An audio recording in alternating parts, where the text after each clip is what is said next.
Welcome back to the Content Complete podcast, featuring myself, Spencer, and my co-host Matt with the Neanderthal Gaming TV, and arriving from the other side, the traitor in our midst, coming over from Mixer, Fistcake. Don't even speak its name. Stuff. Don't talk to me. Okay. So this is a rare. This is the second time we've all been in person, right? Like for the podcast. Think so. Maybe third. Maybe. I think third. Maybe third. It's been a hot minute. Yeah, it's been what, like 3 weeks? We're doing an every 3 week thing now. It's just slowly going to turn into like a yearly podcast thing. No big deal. All right, so what do we play this year? Oh, so many games. Oh god, It's gonna be like a 3-hour podcast. just an extra hour, just one additional hour for a year worth of content. Oh god, sorry. Yeah, speaking of games and all that, so we're gonna start with what we've played since last time we had the podcast. So, Fistcake, why don't you start us off? He's in the middle of something. Oh, is he setting something up? Well, we can. Sorry, no, I was just social media. Just gotta do a retweet real quick. Check the algorithm. Bypass the security. Right. Enter the mainframe. In the mainframe. I'm inside Twitter now. Okay. All right. He's I in. have hacked Twitter. Delete it. Sorry. And right click. What have I played? I played obviously Final Fantasy 14. Not as much though. I'm in the second to newest DLC. So after I finish through this, I'll be able to do a bunch of in between stuff, and then get to Shadowbringers, which will be pretty sick. But I've been filling in my off time with Streets of Rogue, which apparently I had this entire time. I did not know this. Yeah, I had to tell him. Yeah. I was out and about, and I was like, Matt asked if I wanted to play Streets of Rogue. I'm like, I'd be down for it, but I need to make sure I have it. And apparently I did. And I don't remember it at all. So it probably came with some bundle or something. And I saw a cover art, and I was like, yeah, it wasn't a bundle. Like almost right before it released fully on Humble. oh really? Yeah, so I thought it was kind of weird. But the cover art doesn't really do the game justice, because it actually, I can't remember what the cover looks like. I just remember seeing it. I'm like, oh, it's a really cheap indie game that probably doesn't have a whole lot going for it. Yeah. So whatever, I probably won't even bother with playing this. And then I hear Streets of Rogue all over the place from Northern Lion, and you from U2. I'm playing it. And, Yeah, They this is changed the art. definitely updated. they changed the art. Goddamn. Yeah, because I also remember looking at it and I'm like, this kind of looks dumb. Because now they have a stylized art. Somebody actually did the art. Before it was just Streets of Rogue in the middle with all the characters you play as on the side, and it's all very basic 2D looking characters. So I'm like, oh, okay. But then now once you actually play it, that shit's pretty cool. It's a lot deeper than I thought, and all the animations and whatnot are a billion times smoother than I thought it would be. Yeah. And if you haven't played it, it's a roguelike game, believe it or not. And you're going through 5 floors, and each floor has 3 levels, and you're just trying to get to the very last floor. But on each level, you have your own quests to do, whatever character you pick, which there's fucking 25, 30 characters. Yeah, I think there's from. 30. Yeah. So you will do a mission specifically for that character, and then usually 2 or 3 random side quests to do along the way, go blow this up, go kill that guy, go operate buttons. Somebody's got to do it, and it's not going to be the people on the floor. Cowards. A whole lot of them. But you can easily get into a time sync with that game too, because it's just out of nowhere you're playing it for an hour and Oh, just one more run. just one more floor, I can do this, no problem. Oh, but I unlocked a new character and I kind of want to see what they do. Okay. Oh, this is cool. Yeah, and all the main objectives of the game are all pretty simple. It's 4. It's press buttons, kill, and bring to exit or entrance, and then Retrieve item. Retrieve. Yeah. Yeah. And you're like, that sounds lame. It is not. No, it's yeah, the entire gameplay loop is just really satisfying, especially because you have all these different characters. Like the main thing it brings to the table is it has like a ton of different characters you can play as, and so each one of them has a different play style, and they interact with the world differently. And each time you play a new character, it's like, oh, I didn't realize this part of the game existed until you it became a part of your experience because of the what is it, the big mission, or what are they called? The big quest. Yeah, The big quest, yeah. Which is specific to each character. Oh, and yeah, each character also has like their own special abilities or like traits that they have.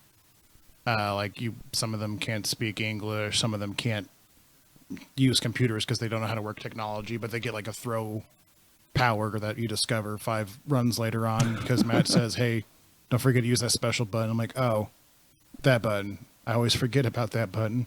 I mean, I did the same thing with the wrestler. In fact, I didn't know you could challenge people. Oh, so you're just fighting I people. just fought them, and then it would update and be like, "You got to go fight this dude." And there's a run that I streamed where I just went around and killed all these people, and I'm like, I don't. This is a long ass big quest. Like on one floor, I've almost wiped out everyone. I don't understand. It's just one person. You don't have to commit genocide and like knock out an entire class of people. See, that's where I went wrong. Once you've knocked out one, you got to do the next one, and then oh, their brother's mad, so you got to kill them too. Or just beat everybody's ass. It's fine. yeah, I feel like Streets of Rogue is one of those games that is very easy to, which I think is it's one of its strengths is it's very easy to create like your own little storyline, like for each run. Yeah. Yeah, there's like some underlying story behind the whole thing where like you're supposed like the Rogue City or whatever it's called has a new mayor running for it, or has a new mayor running the town, and then he's like he's banned alcohol, I think, or something like that. So basically that's why you're trying to go fight him, is you want your booze back or something. Oh, that's why when you go to the later levels and you're like in the higher parts of the city, they're like, no alcohol. Oh yeah. Or weapons. Yeah. Or weapons or anything like that. And also how when you were last time we were playing, we were in the park, and I don't remember who it might have been me. You could talk to the gangsters, like the actual mafia dudes, and they would one of the options when I was talking to them was to influence mayoral election. Yeah. So you could pay like it's like $300 or something like that, or $500. It was like there's a couple subsystems going on where you can you like how electable you are and stuff like that. It's weird. You can be elected. I have no idea. Never I haven't gotten to that. Yeah. It's always been like -7. And I've had it like positive like twice. I'm sure it doesn't help that you're killing like if you end up killing a lot of people, like police officers and shit. Yeah. Yeah, I'm sure like if you play like more of like a talking based role or something, you could probably get better electability, but I probably wouldn't vote for somebody that was going around challenging people and just beating the shit out of them and just going to the next floor to do it all over again. Oh yeah, brother. Or a gorilla. I It's probably wouldn't vote difficult. for a gorilla either. It's difficult when the mission is literally neutralize this person. Okay, well, Well, no, you can talk to them and tell them to leave town. You don't have to kill them. Yeah, neutralize is like just take them out any way you want. Talking. we could have had. Yeah, in fact, I remember that you mentioned that, and I don't think the people that like Norline or anybody that we watched really have ever taken that route. But I had no idea that was actually an option, that you could just pay them. Did you just pay them off, or you ask them? I mean, leave? there's like a couple there's an different option ways to you can do do. that, too. Yeah. Yeah, you can either pay them off, or you can threaten them, or you can do like there's shit you can do. It doesn't There's help parts of the that- game that we haven't touched yet. Yeah, and like usually people don't think about doing that anyways, because like the person they usually have to neutralize is like in a base full of goons that are protecting them. Right. So you're fighting your way through the whole thing anyways, and you're like, oh, got him. So you Is there think a- about to talk to them. Is there ever a way that you can just go into a base full of goons and not have to fight them? I know that there's a not whole. that I know if you're so friends far. with them, Yeah, you like can you get have to them to align be yourself, friends. right? Yeah. So like the comedian could probably do it because he, if he tells jokes and people like him, then they're Yeah. cool with him or whatever. Yeah. If you're super quick with a shapeshifter, maybe, but Oh, that's right. You could become like one of the goons and yeah, just like be a walk up dude. there. And, Like, hey, yeah, what's up, guys? I'm just coming in for the next guard shift or whatever. You know me. Red eyes and everything. Out of all of them, I think I enjoy the shapeshifter the most. It just adds like a little bit to like what you can do, I think. Yeah, and whoever you take control of, you get their abilities. Oh shit, that's cool. Yeah, Yeah, another thing. I don't have a ton of experience. I like the gorilla because that's what I've had the most success with. Yeah, Gook mode. I think the girl is really cool too. Like any of the ones that like you're supposed to like rescue your friends or whatever, because it's so easy to get a team going. Right. Yeah. Yeah. And you makes can it a play lot it totally easier. solo. Yeah, for sure. So that's really fun. A lot of good times there. Highly recommend that game for whoever's watching this and hasn't played it. Yeah, Another Streets of Rage. game that everybody, I don't know if you should play it. You should definitely like watch the cutscenes for it and like all the audio files for it, but maybe not play it because it hasn't aged super well. Is Metal Wolf Chaos XD, mind you. Oh, of course. It's the remaster and re-release of Metal Wolf Chaos, which was originally on the Xbox only in Japan. Because Microsoft was hiring FromSoft to make a game for the Xbox so they can finally sell some consoles there because they were having a hard time selling consoles in Japan. Makes sense. And then they did it, but I can't remember what happened. I think it's because the sales for the game were pretty low in Japan, I think. And so Right. they didn't bother like releasing it to the West, even though all the voice acting and everything was in English still. They just had Japanese subtitles and stuff. But What a weird aesthetic. A Japanese-made game, totally in English with Japanese subtitles, only in Japan. well, this thing is basically What not to do when you make a game for Japan and the West. not that. It's basically if a team of game developers were all kind of doing like what you guys do, where you like watch a series of movies or like a trend or something of movies Right. while they're making a game. And what they chose was 80s American action movies. Right. And so they just steal a bunch of lines and ridiculous stuff from that. And they're like, throw it in the game.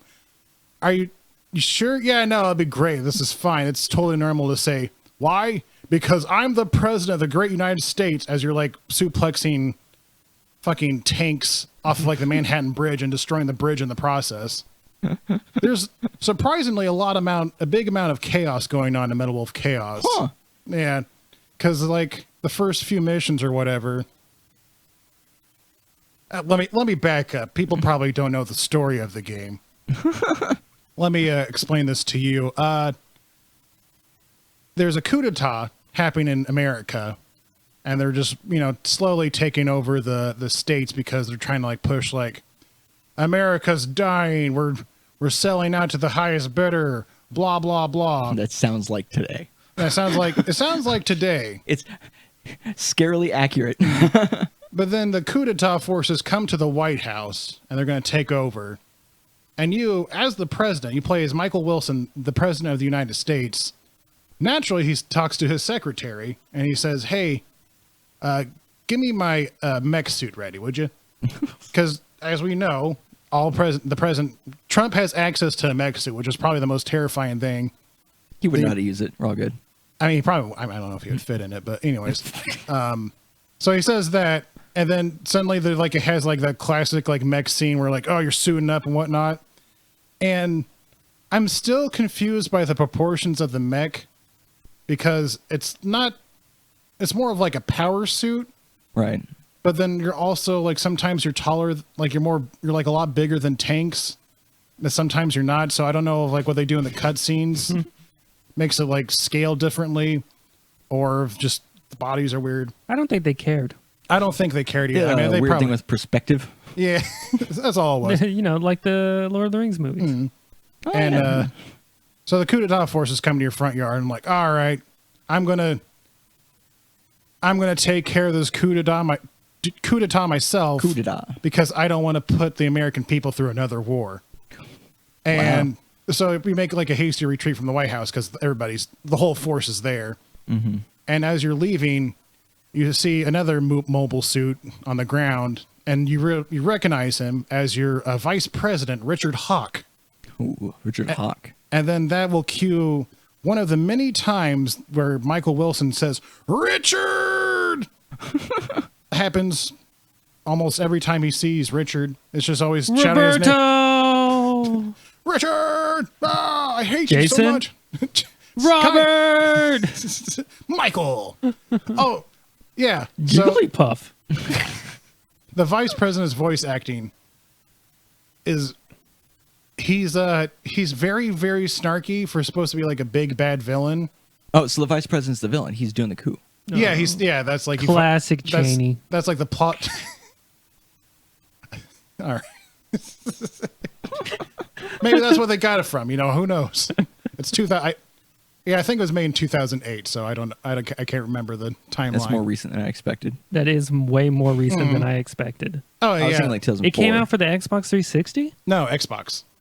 in 2008. Are you sure? Maybe God Hand was in 2008. It's 2008, 2004. It's one of the two. Yeah, I was thinking know. 2004. I'll look it up real quick. Keep going. Yeah. So you realize that and you're like, oh shit, okay, whatever. So I gotta stop this coup d'etat. So you basically fly all the way to San Francisco. You make your way across from the west to the east, taking back all of the country. And like the first mission you do in San Francisco, your secretary who chips in with random information. She's like, oh no, the terrorists have taken over the Los Angeles railroad or the trolley car system. We can't let them have that great historic representation of American history. And you think you would be like killing them, but no, you're just blowing up the trolley cars anyway. So it doesn't even. So if we can't have them, no one can have them. Pretty much. That's like the whole thing. Your secretary is so hungry for blood all the time. Like, you fight this one giant mech somewhere down the road, and she's like, Mr. President, that fat boy needs a presidential diet. Why don't you put him on a diet of hot lead? And it's like, okay, Jody, Jesus, calm down. And it's just that I can't do it any justice. You have to watch a clip of it or something. It's Right. just so great because Michael Wilson says the whole president line like every other mission or something. Anytime anybody asks him a question as to why, he's always like, because I'm the president of the United States of America. Ah. Suplex. Yeah. And then about a quarter way into the game, you get a news reporter kind of following you around, following your actions, because he thinks you're the bad guy because the vice president has basically swung everything around that Metal Wolf is the bad guy. God damn Classic Dick Cheney again. Yeah, really. Oh, shot him in the face. Whatever.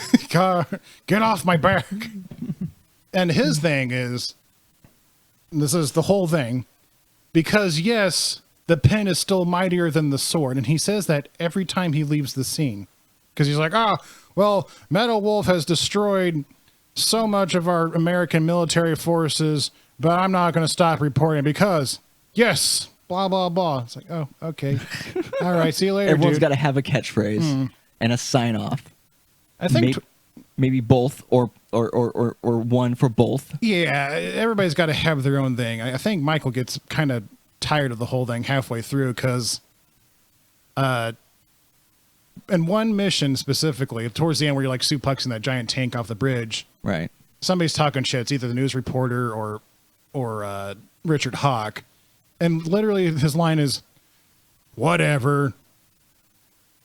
And then he does it again, but like in a slightly different tone for something else. But it's so jarring because it happens like back to back. It's after like these paragraphs they used to say like, oh, this great America needs blah, blah, blah. But now he's just like, whatever, whatever. What else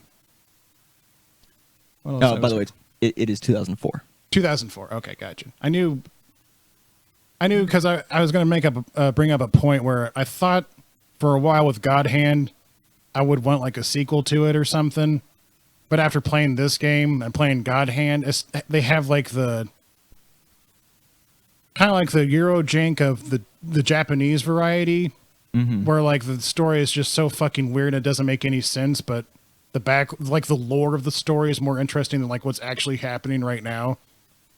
That I don't think we'll ever get that again, even if they did make a sequel. So I'm like, I'm just good. Just watch what you want to watch. Lightning in a bottle situation. Right. Yeah. Because like one thing that kind of like brings out the lore is like you're fighting this one area and Jody's like, oh, I haven't seen anything like that since the Arizona insurrection. I'm like, what? Arizona revolted? The whole state? What happened? Please explain more. Nope. Mostly old people there. It's just, they finally rose up. Old people rise up. Our reign will be short, but it will be free. You will get off our goddamn lawns now. The snowbirds strike again. Caca. Cuckoo. But yeah, no, the jankiness comes from the game itself. Like, it's basically, they kind of like did Armored Core, where you don't have like an actual reticle for aiming shit. You have like, depending on like what weapon you have like a rectangle, either like horizontal or vertical, depending on like what weapon you choose. And whatever you're shooting just kind of like destroys anything in that general area. Yeah, I was reading that you can have up to 8 weapons out of a list of like 100 or more different variations and all that. A lot of them suck. So really, towards the end of the game, another thing of those times is like difficulty spikes. Because I kind of like boosted everything. I put the way you like unlock weapons is you have to invest into that certain tree, and then you have to like actually make the weapon with money and metal or whatever. And wolves and chaos. And wolves and pure chaos. And so I kind of just invested in machine guns, so I got like the best Gatling guns, and that kind of got me through for like 5 levels until the tank on Manhattan Bridge, which is apparently fuck that fucking level.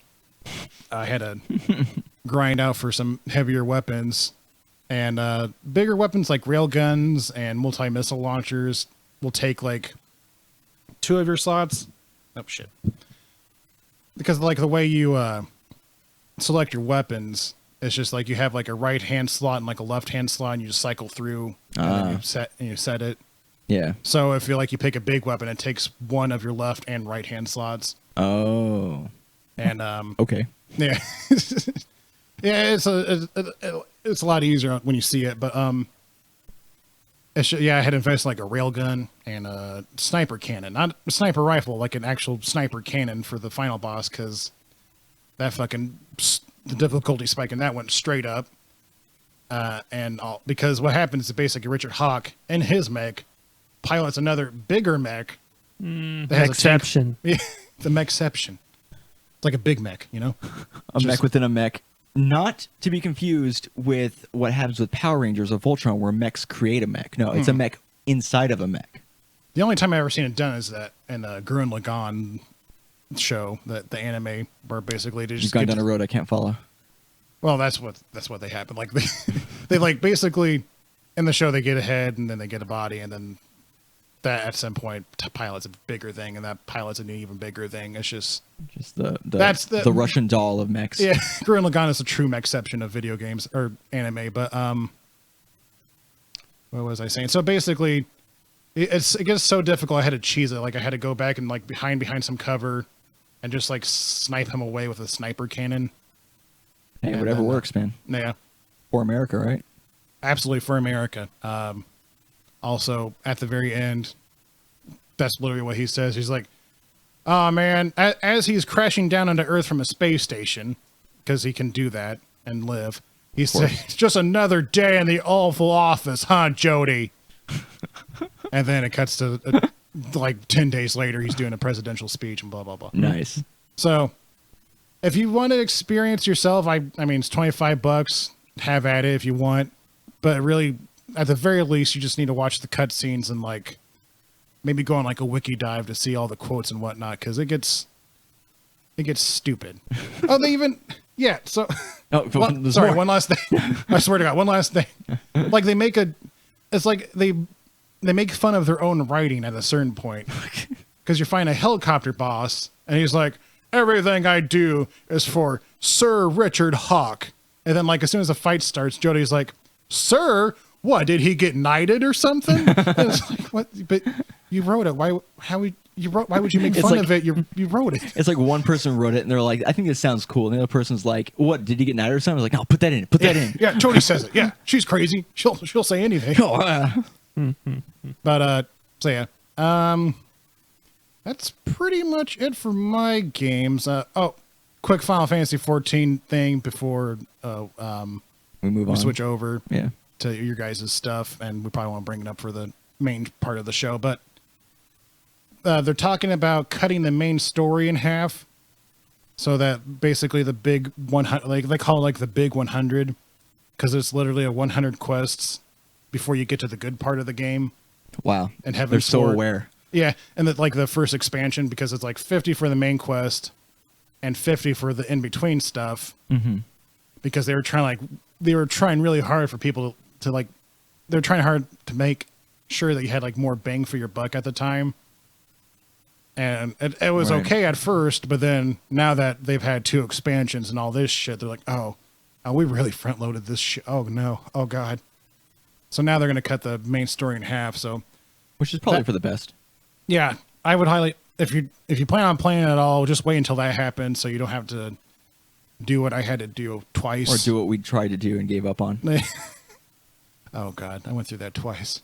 Fuck. I don't know how you did it. I wanted to die. I'm assuming it's because you got a little bit of taste of like the better bits of it, and you're like, all right, I just got to get through it. And like any game where even the creators know you just got to get through it, Yeah.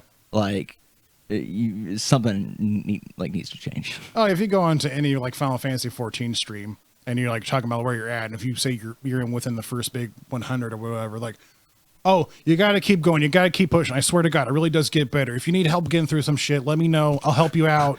What server are you in? I'll play with you. We'll get through this together. Yeah, pretty much. It's actually a really cool community, but Fuck them. yeah, but fuck them.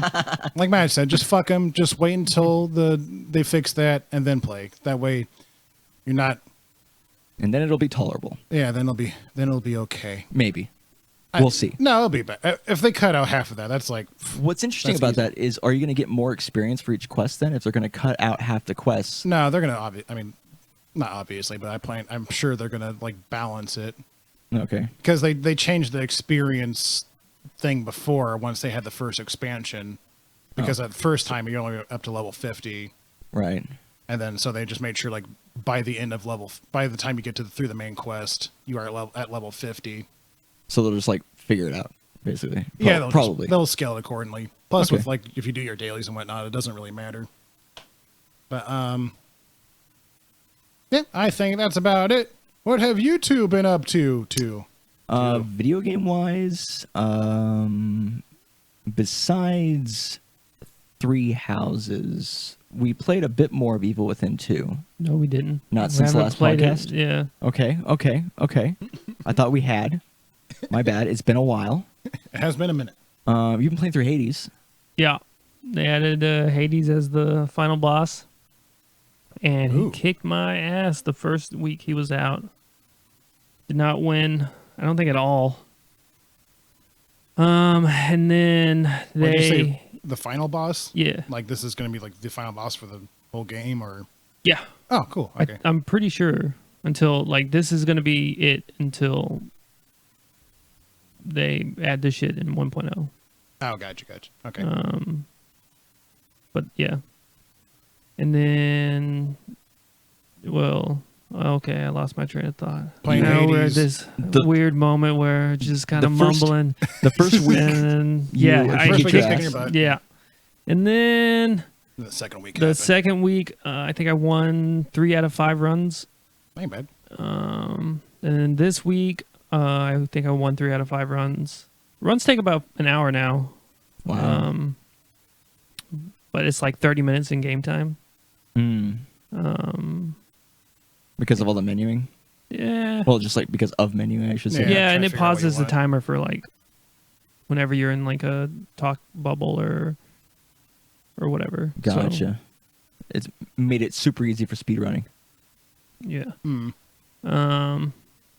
Which is another cool thing they added to Streets of Rogue is a speedrunning mode. Did they?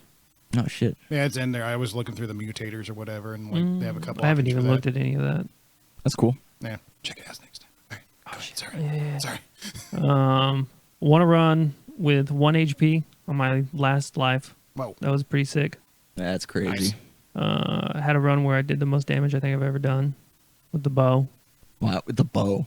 Yeah, it was like 1,000 damage. Jesus. This was like a lot of crit stuff or something. Yeah, Nice. and it was pretty much constantly critting. I forget what I crits. had, but it was sick.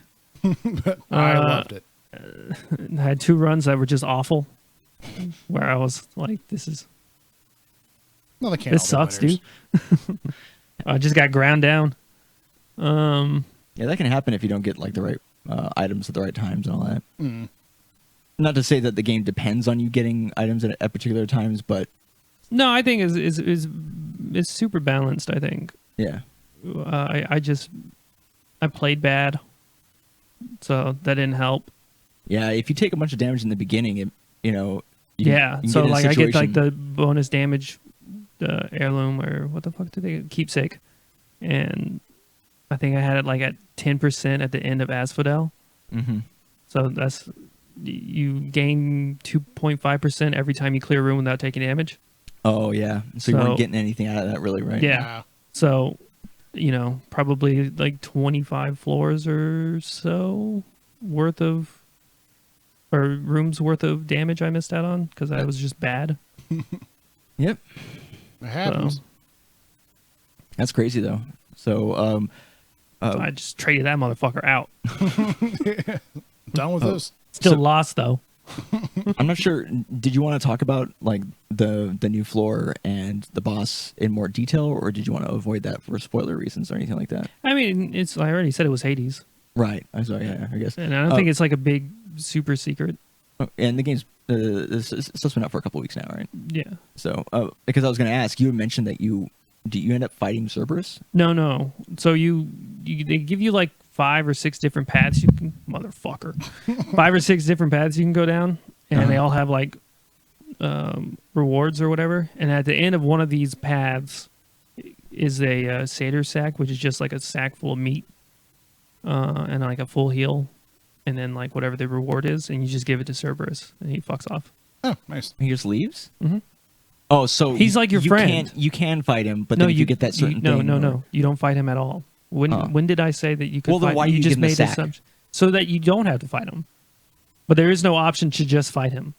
So You never- have to get the satyr sack. I okay, see. gotcha. See, I thought that you were saying that there is an option where you don't have to fight him, but otherwise you would. Yeah. I got No. you. So you have to go through all the paths. You don't get have to this. go through. It's randomly chosen, and each one of these little paths, and they do like all the fucking bosses. They're rats, and then like rats that can walk on 2 legs, like some, Anthropomorphized rats. yeah, Oh god. and they do a bunch of poison damage to you. And they have like these little puddles of, I don't know, anti-poison in the rooms, but all the rooms are super tiny. You go through like 6 or 7 of them before you get to like the main room. Mm-hmm. And if the satyr sack isn't at the end of it, then you have to go through like a wave of enemies. That's crazy. So, I mean, you could get lucky and get it on the first try, but I mean, a lot of the times, like, unless, like, there's not many options to heal on this floor, like, at Right. all. There's not many options to heal in the game, period. Yeah. So, you have to make like a choice. Do you go for more items or whatever, or do you go right to the boss if you find it early or whatever? Yeah. Most of the time, unless I'm feeling greedy, I just go for the boss. But I mean, it's usually like I get the 3rd or 4th one, I find the satyr sack. So Gotcha. I haven't found it first try. And this is Yeah. a whole like new floor above the previous one, even above Elysium. Above Elysium, yeah. I still think the Elysium boss, the freaking shield dude, is bullshit. Like on some, like certain builds, you just like it's so hard to get behind him to do damage because he blocks everything from the front. Mm-hmm. So like the bow or whatever, you have to play really good while he's fucking you. Wow. Wow. So Mid fuck. yeah. Yeah, I mean that's gotta be super hard, specifically with the bow. 'Cause Mhm. I mean, it's hard to hit anybody on their back while they're fucking you. Yeah. It's like you had like Well, holding reach a big around. shield. Yeah. Yeah. A lot to juggle while getting fucked. I was gonna ask. So when you beat Hades, does it go to credits or do you No. just get sent back? You get sent back. So that's gotta be an awkward conversation with Dad. Yeah, there was a couple of them where they have special voice lines for the early access stuff where they talk about it's still undergoing renovations. The hell is Right. and that eventually it'll get done and you can there'll be other things you can do. And then the narrator at the end always has like some funny shit where the first time I beat him, he's like, what's the dude's name? Zagreus. Oh, yeah, Zagreus. Yeah. Defeated him, but let's just say he got defeated, and then you die because they have to send you back, and then your dad, Hades, motherfucker, is like, "Well, that was a big ass whooping I gave you," and then Zagreus is like, "No, I beat you." He's like, "I don't have any memory of that. I don't know what you're talking about." Wow, that's funny. You didn't beat me. That's funny. And then there's another funny one where Zagreus is like, every time you fight Hades or whatever, they have like a little talk, and then he flips off his cape and then burns it. Mm-hmm. And then Zagreus is like, "How many capes you got? You must have just like a storeroom full of capes that you burn, because you always have a new cape." And he's like, "I don't know what you're talking about." I don't Like Zagreus is the only one that's like breaking the fourth wall, and everybody's like, him and the narrator. Yeah. And he's like, everybody's like, "I don't know what you're talking about, you weirdo." That's such a funny way to do that, because like it's specifically a unique experience going through the early access. Because Yeah, I'm super glad that I decided to play it, because there's a part of me that was like, I'll just wait till full release. I'm glad I didn't do that, no, like because you're missing out on like a bunch of funny, cool shit, and the game is real fucking good. Yeah. Every improvement they've done has been an improvement. Like they took the knockback off of the shield. That was a D improvement. And then they added it back like 3 days later. They're like, "We liked it better like it was." I was like, "Hell yeah, you did." yeah, that would be weird. Jesus. Because I like the shield and its knockback and all that. It's always nice to have like a developer kind of like with the community figuring out together kind of thing. Yeah, and like kind of acknowledges the process in a unique way, where even the game knows that it's evolving. Mm-hmm. Finally, 8 years or 9 years after early access has been a thing, It's they're not finally doing it halfway right sometimes. And it's not even on Steam. Not even on Steam. It'll be on Steam soon. Oh, in, really? the end of Does it December, come in- I think. Is it coming like the full release of the game? No, Oh. I think it's just coming out on Steam. They only had Nice. like a year exclusivity. With, Oh, okay, that makes sense. Oh, even for Epic. the... Okay. Yeah, I was Epic. thinking like they had a year after they fully released the game Oh, or no. whatever, but... That should really help them out too, then, because like they're already doing pretty well as far as I can tell. As far as like it's literally player one of my base. favorite games. Like it's so good. yeah, it's really fun because like even when I was playing it, it's just really satisfying. Mm-hmm. And It's so tight. yeah, like when something happens, until you kind of understand what's happening, you think, "Oh man, this is weird, this is bullshit," or whatever. But once you like understand what's possible in the game as far as movement and attacks, and you play with all the different weapons, you realize what's your fault. Yeah. And Yeah. what's It's a lot like Melee, yeah, where once you get a handle on the shit, You're it's like, "Oh, wait." most of the time it's your fault that you Yeah. fucked up. Or like Souls, I guess yeah, Dark Souls 2.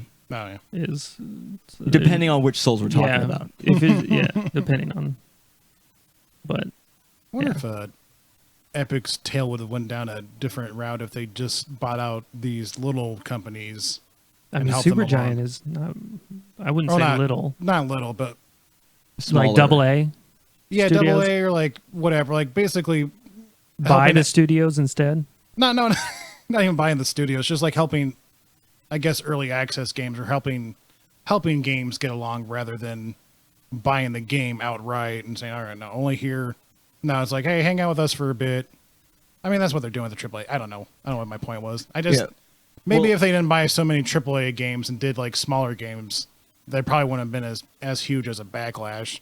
Right. I mean, there would have been I as huge think- as backlash, but then also they might not have had.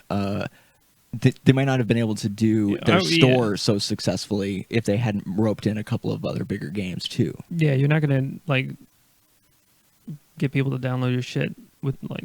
You have to have your big Hades investment and- to be able to yeah. invest in the other smaller investments, probably. That's I think what I'm the main assuming. thing that sunk them was these games having Steam pages and being confirmed on Kickstarter Well, for yeah. Steam Yeah. and shit like that. Those, and then yeah, that's the big thing. I I think that's the agree. big thing that turned everybody against them. True. If Yeah. they had just picked up people before Steam, like they had Steam pages and confirmed that they were going to be on Steam, I think in a it would more have been a lot visibly less. honest way. Yeah. And instead of getting people's hopes up, even having people pre-order the game on that platform, and then being like, "Yeah, no, we decided to go a different route because they are offering us a really good deal, and video game companies gotta make money." Shenmue 3 got funded 3 times. I'm still pissed off about it. Yeah, that's crazy. What was that other game that got funded? I mean, I'm not even talking about Star Citizen, but like it was Double Fine Games. They did a thing where they had With Fig. where they kickstarted it like twice or something. Oh, really? Yeah, I there's a don't know. couple of there's like a small amount of developers who there's a little bit of a controversy where they did one kickstart and then like it wasn't enough, like they didn't get it done, so we got to do Oh, another yeah, one. that's like with every other Kickstarter, though. Nowadays, yeah, that's really sad to hear because like Yeah. Anyways, not the point. right, sorry, kind of gone off on a tangent, but Yeah, I started. It's my fault. But I mean, Hades, an example of a successful and fair and fun early access experience. Mhm. So if you're And a interested in playing the unique game, Early access. you're getting experience. something out of doing the early access experience, which is Yeah. usually it's like, oh, I'm not getting the I'm full getting- game. Yeah. So with the idea that it's probably not going to be an entire experience right away, but it's its own experience, which is what makes it so cool. Yeah, I love that game. Super good. And then the big one that we played was Fire Emblem Three Houses. And that game is also amazing, and it's the best Fire Emblem game I've ever experienced. I would have to agree. It's also the only best one that I've ever experienced. It's the only It one. being the only one. No, but it has a lot of like it has this. It's totally different, but in some ways, parts of it reside in the same place in my mind that like parts of Persona 5 do, with the interactions and relationships with the characters.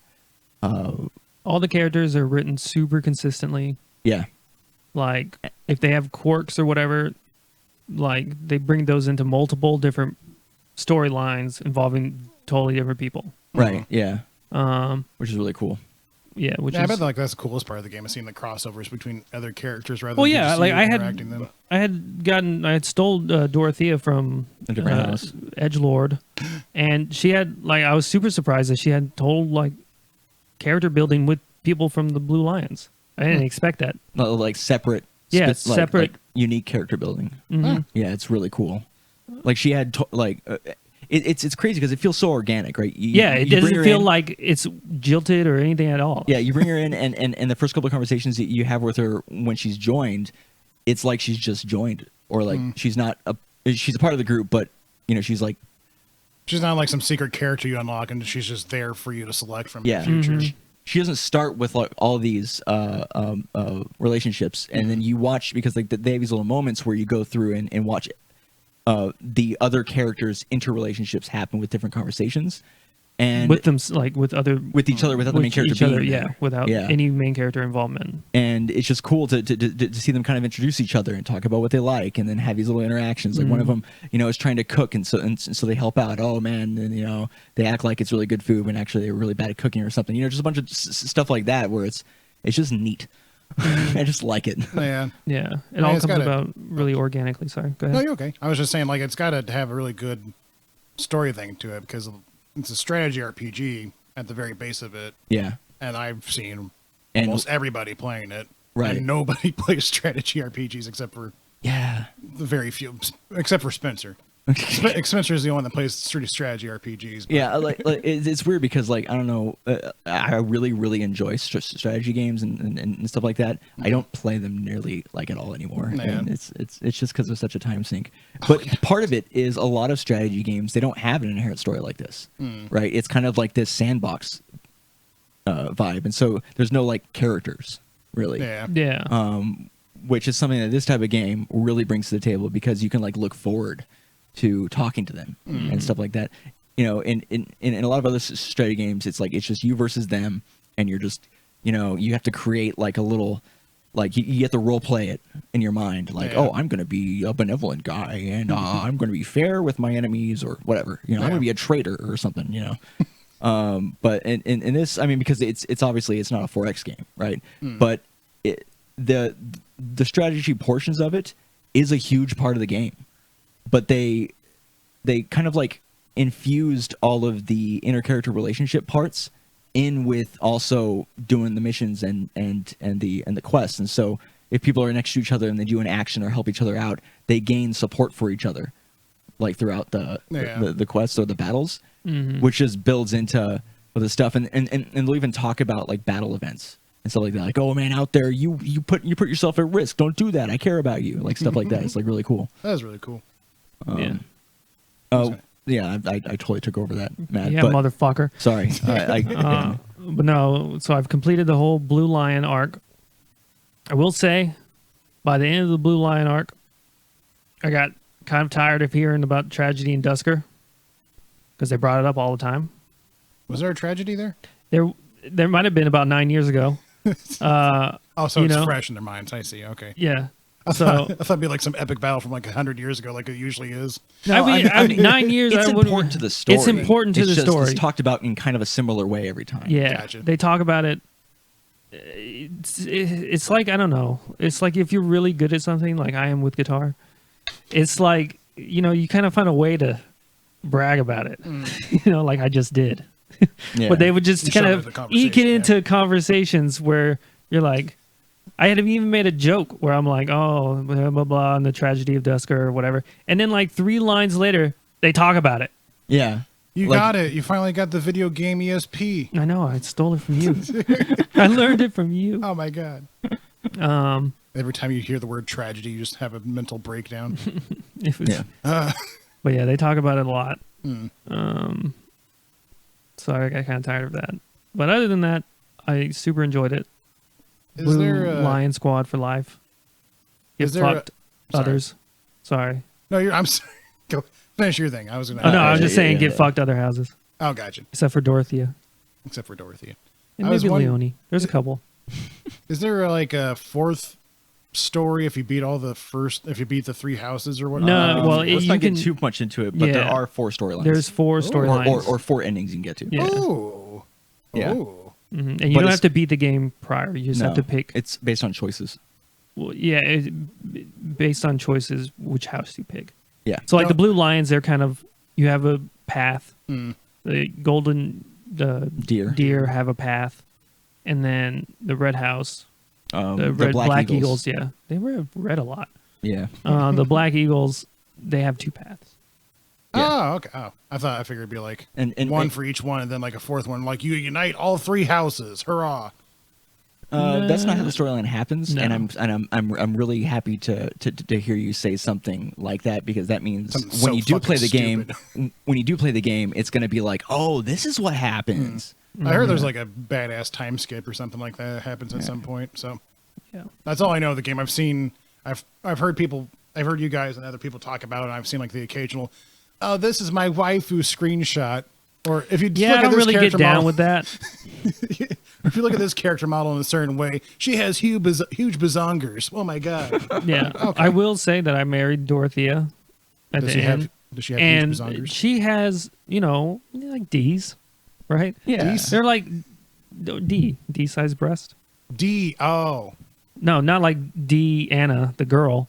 I'm talking about D's, like. And he was talking about like D's, like isn't like a size of breast. So the mental train was, I thought you said dece, as in like you were shortening decent. Oh, and then you said, I thought you said it again. And I'm like, wait, you're talking about D?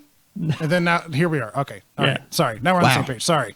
What a road. And then they have like a little like splash screen of who you married or whatever at the end, and they made her tits way bigger. Yeah. They were like F splash screen. Yeah, it's just like she's like, and I'm gonna be honest, I was a little disappointed that they did that. Yeah, they kind of cheapened. I don't know. It felt cheap to me. Well, you got the post-war money, so you can afford enhancements. And apparently, she's not that type of girl. All right, she's a singer. All right, she's got a lot of self-esteem issues. Well, maybe she just stuffed herself before the wedding. Maybe that's what it was. No. You see enough of it to know it's not stuff. Yeah. Yeah. It's not like not safe for work, but it's it's close. It's the closest they You'd can have get to on answer Nintendo. some questions. It's like a surprisingly kind of like I don't know what a better word for it, but it's like a surprisingly lewd type. Like yeah, it was like way she's extremely sitting, which fan is service. kind of out of character for her. Yeah, it was super weird. Because It was she- kind of just Yeah, like she's a performer, so she there's a certain level of fame, and she knows that she's pretty, right? But she doesn't like dress like that throughout the whole game, and she goes through a couple of different outfits. Yeah. And then just to all of a sudden, this person that you fought in battle with, and then fell in love with through. okay. Now you're just Yeah. being weird about it. No, but yeah, no, it's I just liked it's just her. strange. I didn't fall in love, but I'm yeah, talking it about was character-wise. just. Well, no, I think they all do it. Like obviously not a dude. Even the guys, do they get bigger They're breasts at the shirtless. end? They Yeah, have pecs. I'm just saying it was just totally weird and out of place. Yeah, I it could did blow feel out up. of place. But yeah, no, and the end of the game has it's like a really satisfying payoff with where are they now type stuff with all the different characters. Yeah, and also depending on your support levels, or not your support levels, but the support levels of your house and their relationships with their other people, they have emergent storylines that can branch off. Like they can get together with other people. Yeah. Like And they feature in each other's endings in some ways and all that. It's really cool. And it's not always marrying or anything like that. It can be like, oh, they became like a partner, or so and so served under this person, as their guard or whatever. Like just like cool little things like that. yeah, It's pretty cool. it was super cool. But yeah, I think one of the few games that it just requires playing through Yeah. the different experiences. Another game that you should experience, but not in the same level as Metal Wolf Chaos. Not No, the this same one way. you should definitely play. You should definitely. Okay. Yeah. Yeah. And I mean, when it comes to the actual battles and stuff like that, I played on normal, casual, because I'm like, I don't want to lose anybody. Yeah. I don't play games like that. I don't like it. Suddenly- I don't like losing people. That's like going through Mass Effect 2 and then just being like, you know what, fuck it. I don't know. You do the force field and then have your team die. Yeah. No. You look that shit up oh yeah, like a normal person. Mm-hmm. I did the exact same thing. Yeah. But- I was like, nope. Too much. Yeah, work. because I don't want to lose them. They're like your buddies. I don't love them, but I was talking from a character perspective, Matt. I didn't say you fell in love with the 2D. All right. Nobody has a body pillow of Jack. That'd be weird. Or hanging out posters of her or something, and behind a wall. that would be weird. Out of all the chicks to pick, There's one thing that I just thought of that I think is kind of funny because well, I was talking about the battles. Anyways, one second. it does have to do with the game, but go ahead. They're pretty easy, but like, I wasn't playing that part of the game to get challenged. Yeah. I was like, I had fun with the battles, but what I really liked was all the other stuff. And like the story and Well, they also kind of changed like how the what is it, the triangle works, like axe versus spear versus horse or whatever. I think this is like his axe, spear, sword. So they still have the triangle. and then there's modifiers for if you're on a horse. yeah, or if you're on a horse or if Yeah. you're flying or whatever. Yeah. Anyways, go ahead. I was gonna say a lot of people, talking about how they get a lot of joy or they feel challenged with doing the hardcore difficulty where if somebody dies they just die. But I don't understand where that comes from, because when I was looking up stuff about the game to assist Matt's playthrough, because that's I like to be the scholar. There was so much. It's so obvious that they talk about how the way you play the game is save scumming's a thing. You save scum all the time. It's part of playing the game. In fact, they even gave you a soft reset that will aid in save scumming for the game. There's a button combination you can do coded into the game. So what's funny to me is that people choose hardcore because they're like, oh, I want to be challenged. But what it turns into is, oh, they died.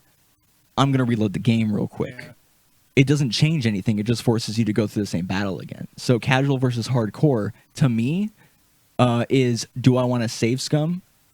And then maybe decide on a whim to make the decision like, no, I'm going to let that loss lie because of my internal story. It might be interesting to experience. But otherwise, I'm just going to restart the battle from when I saved last. And it's not going to matter.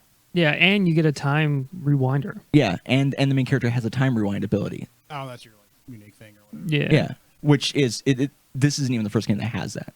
No. It's been in other games. So, which is why it's fine to talk about. But Well, I think yeah, they're showing like the E3 trailer. Yeah. you have a time rewind ability, and you can go back multiple turns. Yeah, you have to upgrade that, but Okay. Yeah. well, I mean, you can use it multiple times. You can go back as far as you want. Yeah. So when you use it, you can go back as far as you want, but then you get more uses of it per battle or whatever. So you have that, and you can save scum. And there's a soft reset, quick button combination.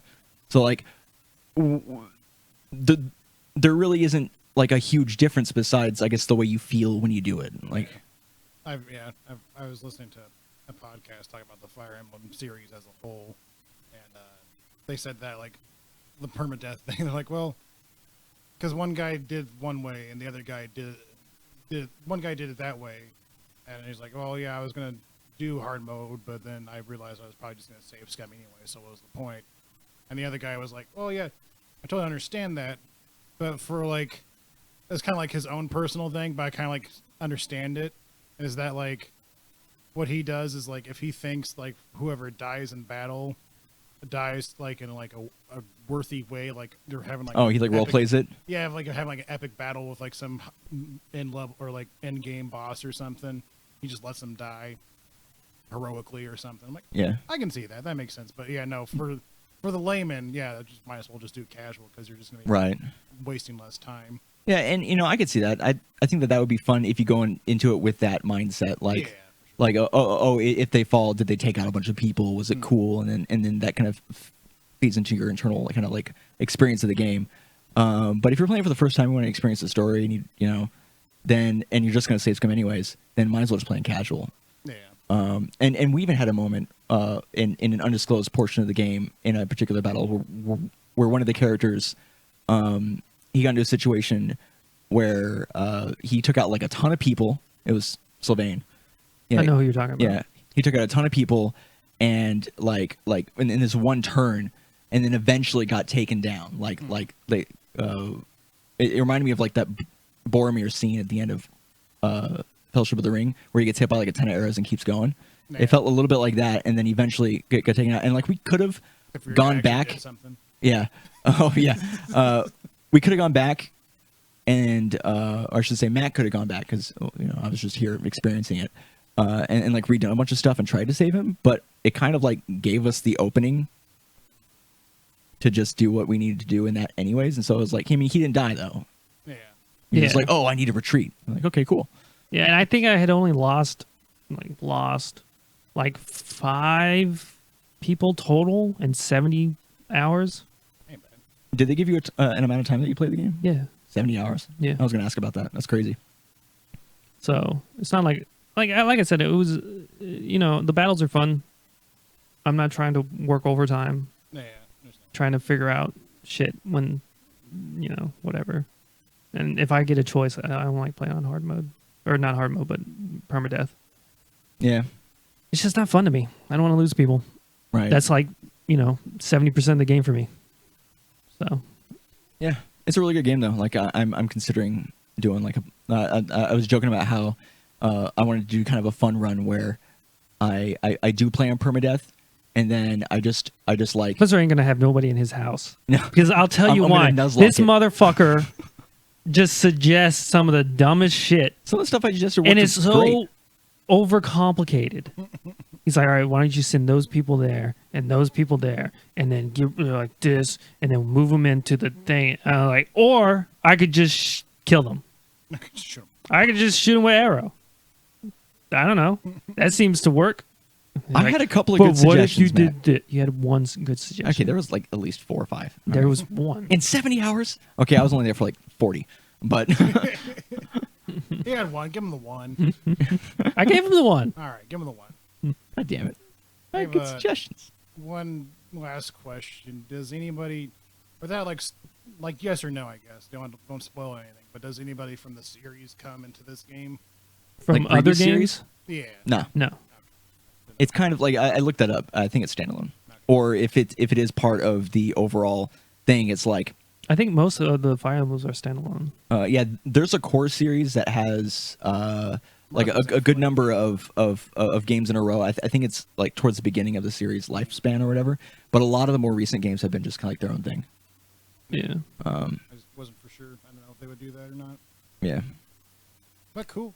Yeah. Sounds like a fun game. I can't wait to get it some point this year. Probably when it's on sale for Black Friday, and I can just play that when we're road tripping everywhere. Yeah, it's super good. Super good. Any other games? I besides like Smash and stuff like that, I don't think I've really played any games.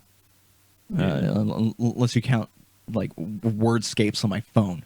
No. You're like, oh man, I had a good run last weekend. I almost got first place, but the guy, he kept going, and He played Words better than me. he just I put more time into it. What can you do? You doing Gamescom first? Yeah.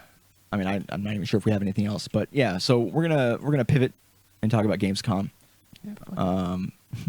Gamescom. So I didn't watch this, but you two have been talking about it a bit. I watched most of it. So I guess we'll get the highlights. Do we have like an article to go off, or we're just going to kind of just organically talk about it? Like a concrete thing. It's just people like, oh, go to Gamescom.global to get all the news, and you go there. It's like, oh, this is what happened. Check out this video and check out this video. We don't want to videos need words. Yeah, we don't want to take in your media. All right, we just want the information. Okay. Oh, here we go. So games that have been spoken about in game at Gamescom. Well, Matt over here, like the first link that he finds. It's all about how you Google, and these fuckers don't know how to do it. I don't. Spencer goes to the Wikipedia page to look up the release date of a game when you can just go release date, and it will tell you. To me, it's easy just to look at the game and then go to Wikipedia, and it's right there. Oh wait. That's my thought process. And then Literally. you're like, I'm going to type a little bit longer, and then get the answer right away. Yeah, exactly. I don't have to click. All right, so 10 biggest games we expect to hear about. Okay, no, wait. Yeah, this is not a good site. Yeah. Oh, no. Okay, the best games from PC Gamer. Okay. Oh yeah, Kerbal Space Program 2 got announced. Yep. Oh wow, that's pretty crazy. that's pretty big. Yeah, that was at the Gamescom like opening night or whatever. It was Kerbal Space Program 2, Death Stranding. They announced Destiny's 2 stuff. They announced Comanche, which was a Nintendo game, and now they're making it for modern gen consoles or whatever. Which at that point, where you're using that license, but I mean, I guess if they were making a game, they just had to do it anyways. Right. Yeah. Yeah, they showed off Marvel Avengers. I don't know about opening night. I know they've shown off Marvel's Avengers. And you were saying that looked, it looked kind of just bland. Yeah, click the video, turn off the sound, just skip to some gameplay or something, and I think you'll see what I mean. I guess it kind of like, okay, I didn't see Iron Man, but this Iron Man flying around looks kind of cool. Iron Man, yeah, I don't know. It's just something about it that just looks boring to me. I think it's just. I can see what you're saying. It's almost rail shootery. Well, I think this is just Iron Man, but like here's Hulk. It's very linear. I think because you're not really super into the cape stuff, right? Into the what? Into superhero cape. I mean, no, not really. No. I think that might be a part of the reason, because like I think the majority of people are going to be playing this because they're like, these are superheroes, and you're like, I don't really care about the superheroes as gameplay. You're like, not really into it. Yeah, I think that's why you're a little bit more negative. I'm looking at it. I'm like, shit, I'm playing Hulk. He made Matter because I wasn't there before. Yeah, that's actually kind of weird, but yeah, he supposedly, and it looks gorgeous. It looks pretty good, as far as like particles and stuff like that. I mean, it does look video gamey, like in a sense that they are going for kind of a pseudo realism thing, but with like it definitely has an arcadey kind of vibe. Yeah, I was about to say. I think the problem was I've only seen Black Widow and Captain America. And they're the most like basic bitch fighter types. Like Black Widow's thing looked boring. She was just casually jogging through shit. And Captain America was doing those combat things. That might just be their fault for picking kind of boring-ish. Yeah, like I understand they're trying to get like the whole Avengers thing, like, oh yeah, the original 4 from the movies or whatever. But like, she's literally just a very cool human. Well, she has some stuff. Look Look at at that. That was cool. Yeah. Yeah, she like did like Just a. finding another human. That dude has a sword and a shield. Yeah. He's not a regular. I know who it is. I know what it is. At most, he's just a weird human. And then like Dragon Ball Z Kakarot, I don't understand this game at It's all. supposed to be like. I just don't get it. Who's gonna buy it? It says Dragon Ball Z Kakarot. Finally, a Dragon Ball Z game. Like, where have you been the last 15 years? They're gonna make it into like a RPG ish thing, but I'm like, I'm curious about the way that they're presenting the same story we've seen a thousand times. I'm literally dreading it. It actually okay, wait. Okay, let's take a quick look at this. So we're watching some gameplay of it, and we're seeing what is essentially, if you've played or seen gameplay of any of the pseudo 3D fighting versions, this is more gamified, like RPG. It looks almost turn-based. It's basically it's an open world. You participate in missions and whatnot, and then you just go through like all the way up to the boost. Like I think they go through the same route they've gone through time and time again. Well, yeah, usually before they've always ended it at the Cell Saga for some reason, even though like the Boo Saga was out for like 5+ years or so. Oh, they actually include the Boo Saga in this. The Boo Saga is in this one, and it's just it is like RPG, action RPG with the Xeno. Is it called Xenosaga? No, Xenoverse. Xenoverse. Yeah, it's a Xenoverse style like look to it, but I guess you just like lock onto people and then do moves. But all the positive praise going for it right now is they're including the episode where Piccolo and Goku learn to drive. That's in the game. People are losing their shit over Cool. it. That's literally they're like, just go watch the episode. Yeah, watching that just now kind of like took some wind out of myself. I just don't care anymore. I don't care about this storyline. Like if I want to experience it, like I feel like just watching the episodes is. But like, I mean, you can literally play any of the Budokai games. Yeah, and they rehash the same shit. Budokai That's and, the like, the 2 Legacy of Goku games. They have like at the very least the Frieza Saga in the first one. I think the Cell Saga in this. I think maybe we're probably the worst generation for this, because like, this stuff goes coming out just like before we were doing it, and then like Toonami kind of like brought it in, and then we watched it at a very young age. We played the games growing up as teenagers, and then as into adulthood, and it's just like, okay, cool, It's like, all right, I've seen this. At least 100 it's times good. now. I have a lot of fond memories. I just don't see it for 30 times. Maybe do something different with the universe. So, but we'll see about that. Monster Hunter Iceborne, that's not new. Showed more. Yeah. Yeah. I don't think is Need for Speed Heat new? Yeah, that was that's new. new. Okay, that looks pretty cool. I could care so little about racing games; it would hurt you. I thought you liked one of the Need for Speed games. No. Spencer likes Midnight Club Dub Edition. Yeah, I like Midnight Club, and I liked Hot Pursuit, like the original Hot Pursuit. I played that with a joystick. It's fun.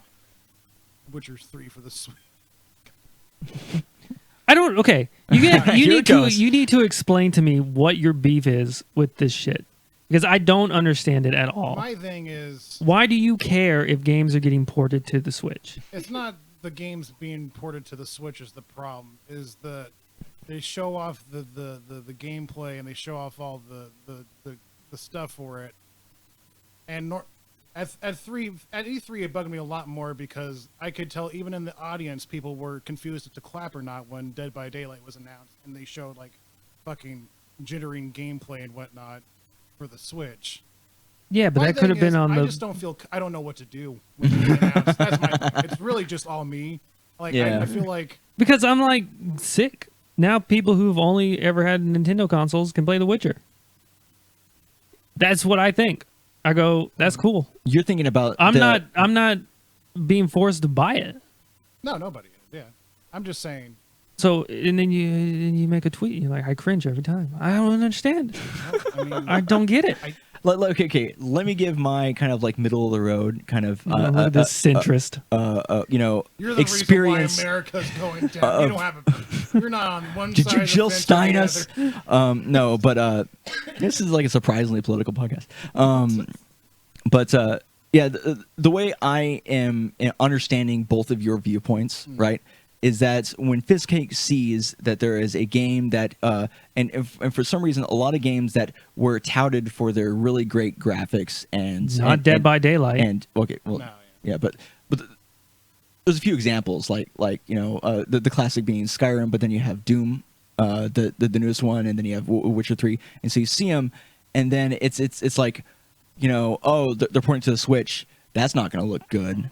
That game has been out for a while. That's a little, you don't see a lot of value in it being put on there because you're not going to utilize it. And then Matt, you're thinking, in my understanding, is you're thinking about the potential lost experiences. Like, oh, people have a chance now to experience it. That's kind of cool. Sure, it's a little bit lower graphics, but if it runs okay, then that's neat. It's like, oh, that's cool. I mean, I 100% your point, or 100% understand your point and everything. It's just for me, you know how you cringe when I make the post? I cringe that times 10 every time I see, like that's so fucking cheesy with, like, the fucking dialogue in the fucking trailer, too. It's like, oh, I bet you've explored these wild lands of Novigrad and whatnot, and it shows, like, PlayStation 2 hills running by. It's just like... Oh, so they're treating it like it's going to be this new experience. Yeah. And, like, it's cool, because, like, I was... Yeah, but when I watched you have to understand that they're trying to sell the game to people who potentially have never played the game or heard of it. I know. I was about to say, when I was watching the Gamescom stuff yesterday in preparation for this, I was like, oh, I do see the value in it of being, like... I don't know, dude. This looks good. I don't know. Maybe they just show the worst things for me. Like, maybe they just, like, find my, like, anti-checklist. And they're like, what is going to piss them off the most? Okay.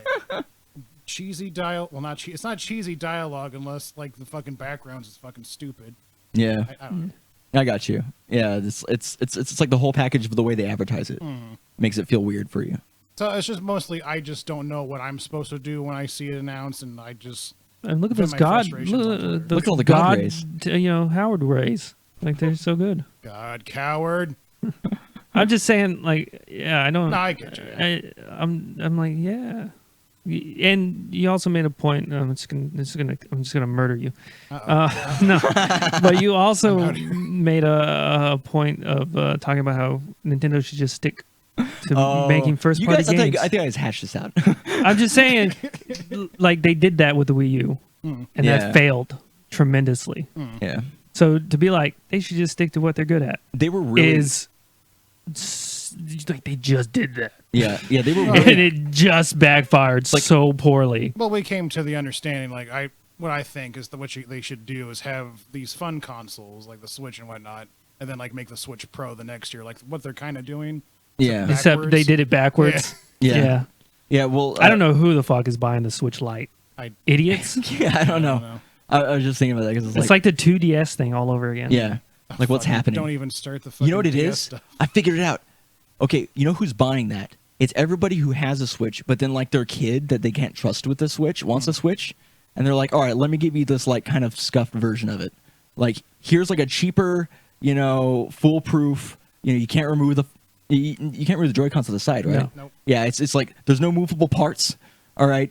I'm going to give this to my child, because I don't want them to touch the Switch. Yeah. Like, I feel like that's a big portion of it. Like, same thing with the 2DS. It's like, oh, a small child wants to play games. Let's give them a more manageable, less, idiot, version of it. For viewers and listeners, I would like to ask you to look up the 3DS list. Yeah. Of all the 3DSs, because it gets to the point where they just literally have the new 3DS. Yeah. Something new. Yep. Something. Yeah, it's fucking crazy. The same shit. Apple did the same thing with their iPads. This is the new iPad. Yeah. Motherfucker, just call it iPad 5. Yeah. All right. They finally learned. Well, they halfway learned until iPhone X, which I guess you can say is 10. Is that? Did they have 9 before? I don't remember. There's no 9. It's just X. Yeah. So it's the same thing with Windows. Well, they went from Windows 8 to Windows 10. Well, we grew up when we were, it's fine. We get Look, it. Everyone just skips 9, okay? No one likes 9. Nobody likes 9. But I think the major shit was the Death Stranding. Yeah, they spent like a half hour on Hideo Kojima talking about it and having Jeff Keighley just Like, I was so surprised he didn't get down on his knees and suck. He was surprised. Did he kind of like look like? Well, not look aggressive. I think it's just the way he talks. I think he people. was just like super excited. No, not about this. About like the stuff before. Like some guy was like wearing like a Little Nightmares 2 that also got announced shirt or something, and he's like, and Jeff was like, "Oh, did you have that shirt underneath like a jacket or something?" And he's like, "Oh no, I've been wearing it all day." He's like, "Oh, well, hopefully you didn't spoil anything before the announcement." Oh, It's like, Jeff, you're on you're on the main stage. don't roast him. Chastise him behind the scenes if you're gonna do it. But yeah, no, Death Stranding. Everybody's like, I saw so many threads on Reddit. They're like, "What's the gameplay? What's the gameplay? Where's the gameplay?" Look, he pissed. All right, You got and gameplay. he made a ladder. Yeah. All right, and then climbed that ladder and then talked some more. I'm like, what do you? I don't understand. I think the problem is going to be is that people are so used to Metal Gear Solid, and like with Metal Gear Solid, he was kind of halfway telling the tale of like war is bad, don't do war. But Konami is like, okay, that's cool, but you still have to have guns and shoot shit, otherwise nobody's going to play the game. He's like, Right. So now that Kojima is untethered, is not restricted by anything. This is definitely going to be more of an art thing. This is not going to be like Metal Gear Solid at all. Right. I think you get like actually penalized for like trying to kill people or something. So I think I mean, you get weapons. I'm like excited. Yeah, no, It I looks wanna see right that. up like it's a weird fucking. it has kind of like It's it's the same part of my brain. It has And- happy when I think about it as like a David Cage game. Exactly. It's like, ooh, sick. Just story. Just Just an story. interactive movie. Yeah, let's go. I can piss when I want to. You could do that in David Cage games. So check. All right. You could build ladders. All right. You can climb a ladder in David Cage games too. Yeah. Shit. Check. Well, you only climb ladders in David Cage games. He Yeah, really right. brought that to the All forefront. right. Name an Elder Scrolls game where you can climb a ladder. Why did it I'll have to be wait. Elder Scrolls? Because they don't have ladders, dude. Matt's There's not specifically a picked- single ladder. That's actually crazy. There's no So ladders. in There's, Elder they don't Scrolls? know how to work it. So what about 95% of the other games in the world that have ladders? Wanna... I'm just saying, can you build a ladder? In this one, they up the ante. In David I- Cage, you could interactively do it, each one. Yeah. All right, with a complex series of quick time events. In this one, you make one. My God. Probably No, with the a complex ladder game series looks and, really cool, and I can't wait to learn more about the story. There's and the ladder.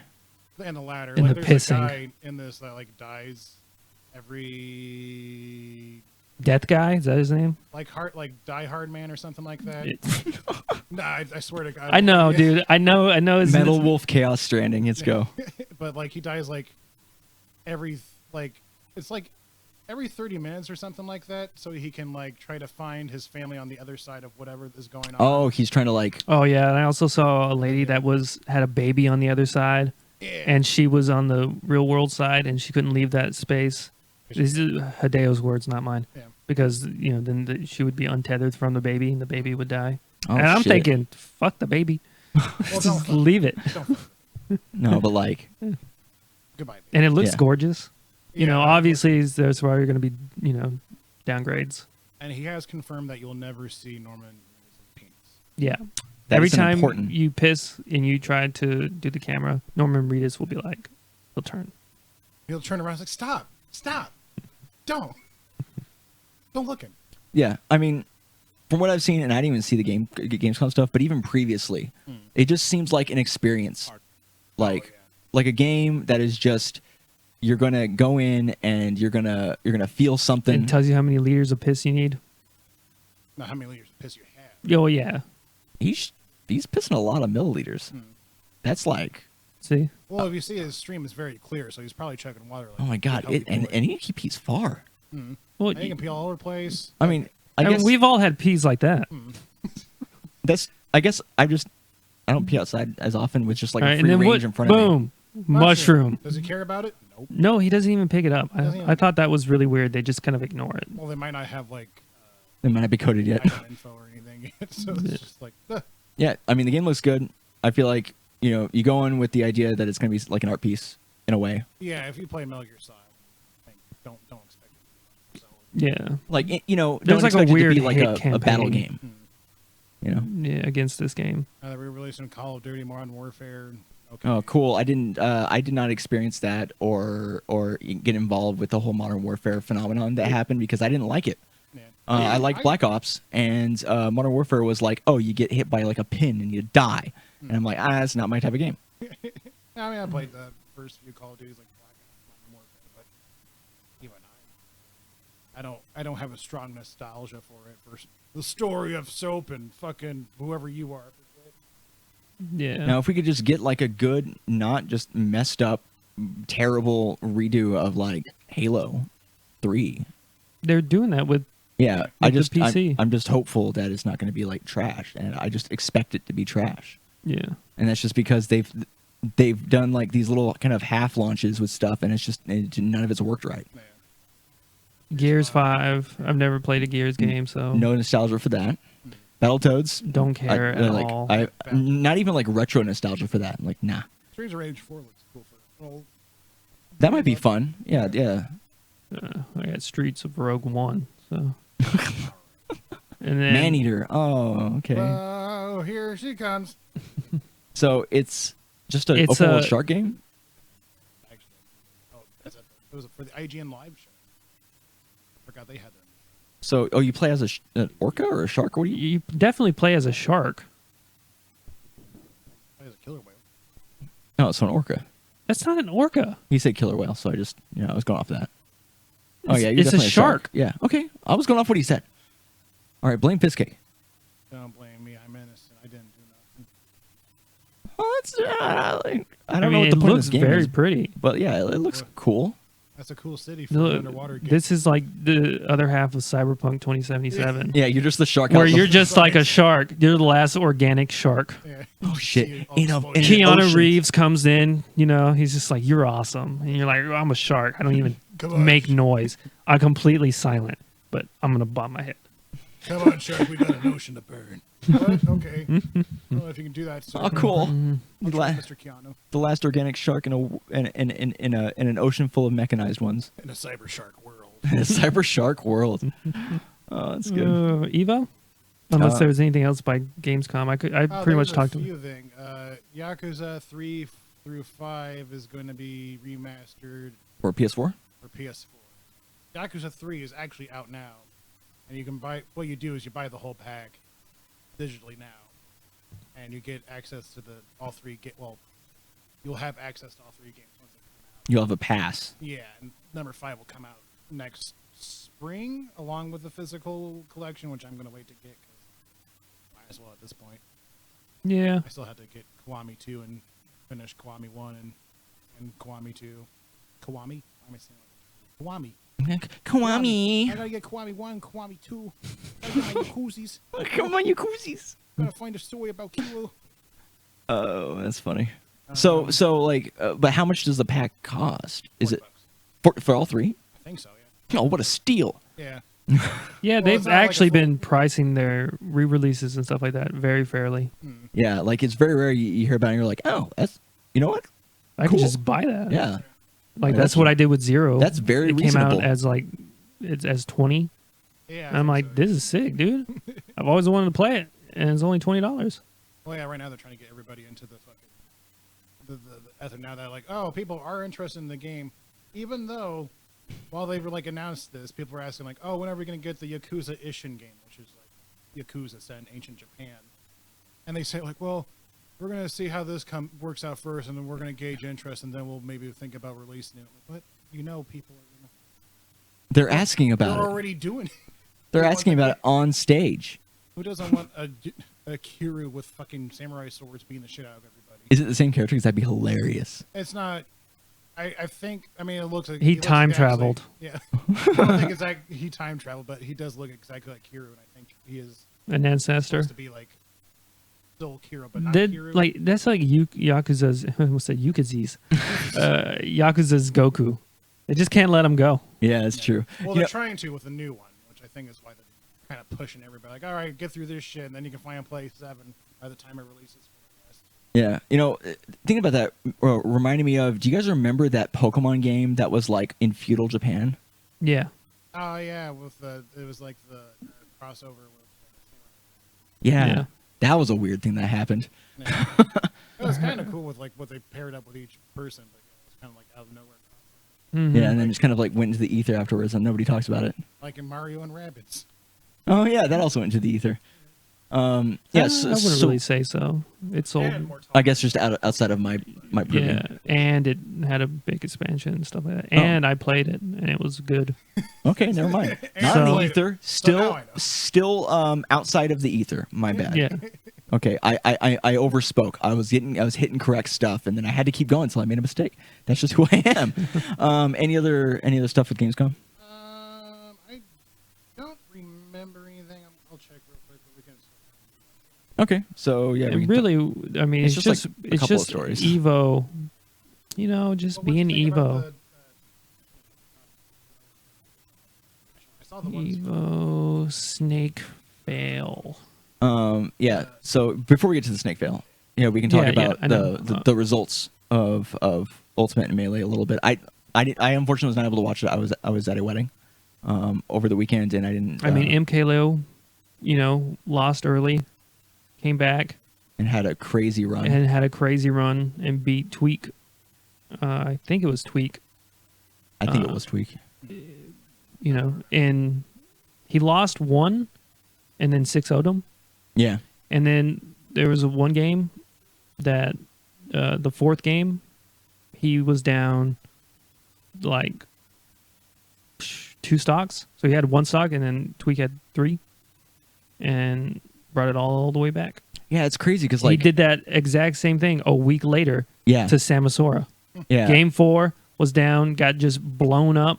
hmm First 2 stocks, came back and won yeah at in that same game. SmashCon. Yeah. Yeah, it's crazy because I got to watch the SmashCon one, and it's weird how it just kind of happens. Like all of a sudden he's just like, I'm Like- going to play good. and then he just does. He just like kicks their ass, and you're like, why weren't you doing this before? Like, what was? It felt really hard for him. Yeah. You know, it didn't feel like he was playing.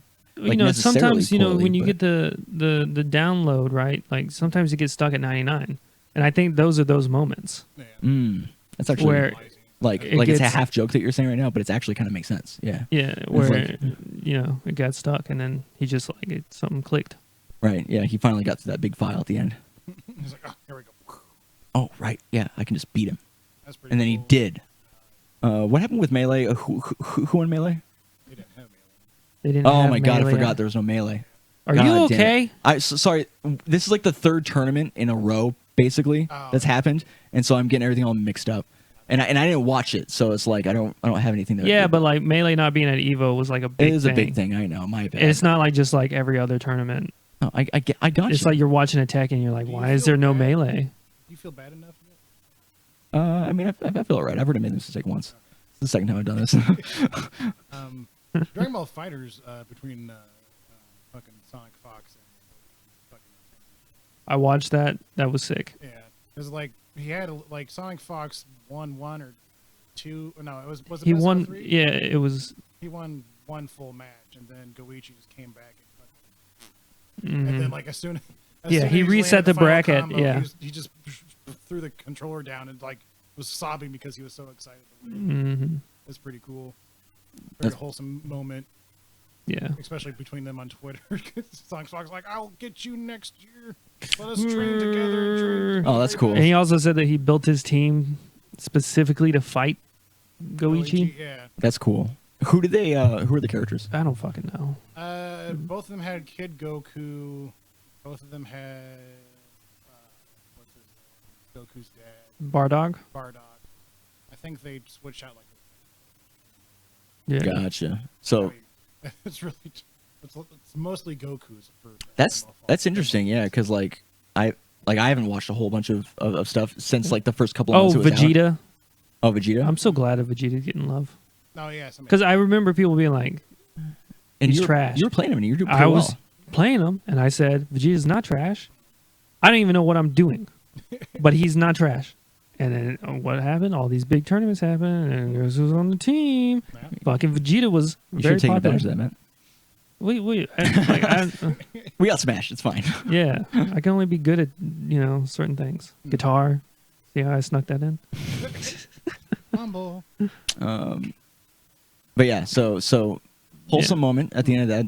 That's always really cool to see, where it's like it's my favorite things about fighting game stuff is when there's like a legit beef, and it's just like, oh fuck yeah, who what's gonna happen, and then like, oh, that was like really nice, like they're really cool. Well, I think those are two different types of beef. Yeah, right. I was about to say like friendly rivalries over like I fucking hate this guy. Yeah, Hungry Box and then Leffen like kind of hate each other. Right. Which is an entertaining rivalry, and then you have like, Armada and Hungry Box, right, which is more of a friendly. Hungry Box. Well, those are just two Melee specific examples. Yeah. But like even moments where like when Axe won Summit, right, and it didn't matter who it was, everyone was like, yo, you played really well, and that was cool, and you deserve to win and all that stuff. It's like, oh, that's really awesome. But then, no, you're cool. Yeah, it's just like those two extremes are like the main reason why. Keanu, you can't just keep coming in. I'm doing it. You can't stop me. I have a movie to promote. But okay, so we covered. Ultimate. I mean, Tekken was hella boring. Yeah, I didn't get to watch Tekken. I enjoy watching Tekken. I thought I was gonna enjoy it. I like watching other fighting games. I'm not just like a Smash dude, but I did not enjoy it. It was pretty cool last year. Yeah, I think it was just the players. Maybe. And the format sucks dick. Like, no one can improve because it's fucking best of 3. Like, when will EVO gets consistent shit from all the players for this, and they just refuse to change? Is it because they still don't have time? Yeah. Well, but like, why don't they make it longer? Do they not feel like they have enough money to fund a longer event by like maybe an extra day or so? Yeah, I don't know. Well, I mean, because like SmashCon's and you don't that. even have to do it. Just have top 8 be best of 5. Yeah. That's the big thing, yeah. But it's not. It's like winners finals, losers finals, and grand finals. Those are the only best of 5s. That's so weird. You have no time to in fighting games. I think the best of 5 format is best. I feel like they're treating it kind of like how, because in a weird way, it's very similar to the way UFC does things, where if it's a championship bout, it's 5 rounds, otherwise it's 3. And they talk about how there's a big difference between 3 and 5 rounds. There's a huge difference. And like how you have to be totally conditioned differently to be able to last those amount of rounds. And some people don't even get going until like the later rounds, like certain fighters. And then, but then they're, at EVO, they do a similar thing. It's like, oh, the whole time you're doing 3 round, best of 3s, and then at just the last one you have a couple extra games, and it's like. And before it was only grand finals that was in. Yeah, that's why I was surprised when you said that, because like I thought it was just grand finals, which is best of 5. But it's just like, I don't know. It's like, okay, fine, we'll give you all the finals. I mean, speaking of EVO fuck ups, Snake was announced. Not really. But boy, so after Tekken, short-sighted. After Tekken, like right afterwards. Yeah, right after finals, and right before the dude who made Tekken comes up and to announce a bunch of shit. Like, it was like they just got off the seats. They were shaking each other's hands and handing out the trophy. In the back screen, you see like a little codec thing between Snake and Colonel, which Snake saying, "That's some good ass Tekken." Which at a big event like EVO, and especially with like Tekken's like a notoriety for having random characters come in, such as Negan from The Walking Dead, anything is possible. So people are like, oh shit, Snake, and yeah. Was there a crowd pop off? Yeah. Yeah. Everybody was so worse. Yeah. Everywhere. Yeah. And basically they did that. Like the thing ended. And then the aftermath, which ensued, basically was, what's his name, came out. I don't think he really talked about the Snake thing. But no, he didn't mention it at all. He just avoided it. But like, I think he had a long talk with the EVO contestants and David Hayter, trying to like protect his thing because he can't like, he can't voice Solid Snake for events that are not. Okay. Well, yeah, but what was weird about that is that the dude who put together the video or whatever, who bragged about it on Twitter, he was like, "I put this together at like 3 a.m. and whatever," had paid David Hayter to say that for like a voicemail thing, where he was doing special voices or whatever, and then used that What? So it was really David Hayter or whatever, but Yeah. it was But he was light. You know, he was That's for that cameo. misled. Where they hire people to like say certain. Right. Wow. And actually, apparently, it's like. and he was fucking pissed. Yeah. Oh yeah, because like he should have been paid for that. Like if that was going to be a thing, he should have been paid like, you know. Well, yeah, and then he can to also play the get sued character. for that. Yeah. Konami, Yeah. That's insane. Well, I'm glad that, you know, he has, you know, record of doing that as a part of a transaction for what was not supposed to be a commercial use. Yeah. Apparently, it's like an in Tekken thing, or like for some Tekken streamer has that same voice clip or a similar one, where he uses for whenever people like sign up or like follow his stream or whatever. Oh. That's some good ass Tekken, man. Yeah.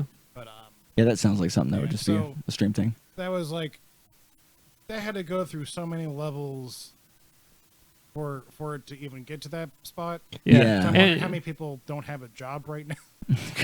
Yeah, I don't know. Evo's not gonna happen was next just, It was so stupid. Yeah, it was very. And then the dude, like, they didn't say anything about it. Yeah, they just He didn't even They acknowledge. didn't. Yeah. And then the dude was like, "Yeah, I made this, whatever," and I can't believe you guys thought it was real. And then, but they didn't say that until like 30 or 40 minutes afterwards. yeah, no, So, it's like, everybody's like, "Oh, okay, so he's gonna get announced for Tekken." Doesn't get announced for Tekken, and then everybody's like, "Well, maybe he's gonna get announced for something else." Yeah. But it was right before Ultimate, and people were like, "He's already in Ultimate."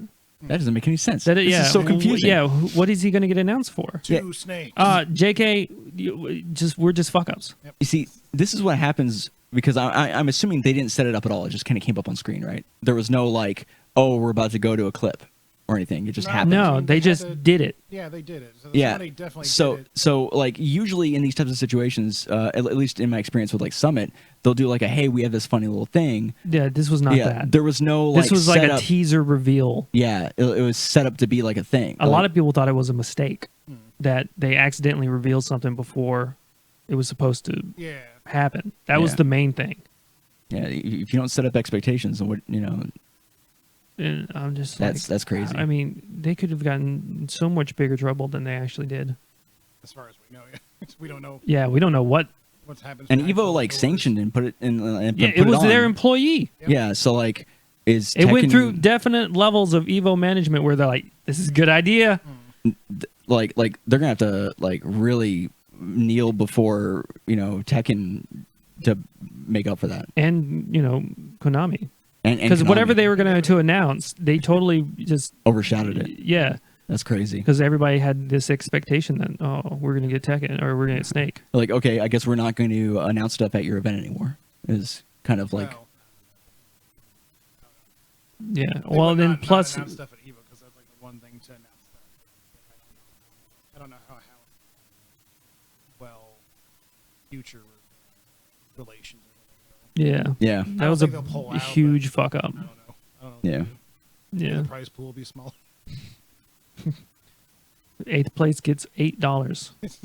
Sorry, Tekken pulled out their support. We 'Cause were going to fucked give up. you 80. Yeah, by a factor of 10. Literally the biggest fighting game tournament of all time. Thousands upon thousands of people come here. Here's, I don't know, less than what your room cost. Yeah, that's crazy.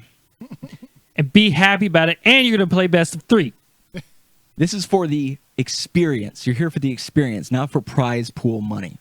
You're here to get And for the sponsored. clout. If you win Evo, you don't win for the money, you win for the clout. Yeah. Yeah, I guess. Okay. I was about to say.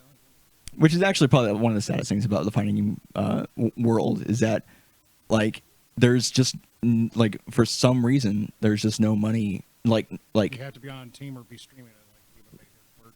yeah, Mm-hmm. to actually be able to live off of it as a player. Not I mean, sure, I'm pretty sure much- all those teams are like barely getting by in some ways. Yeah.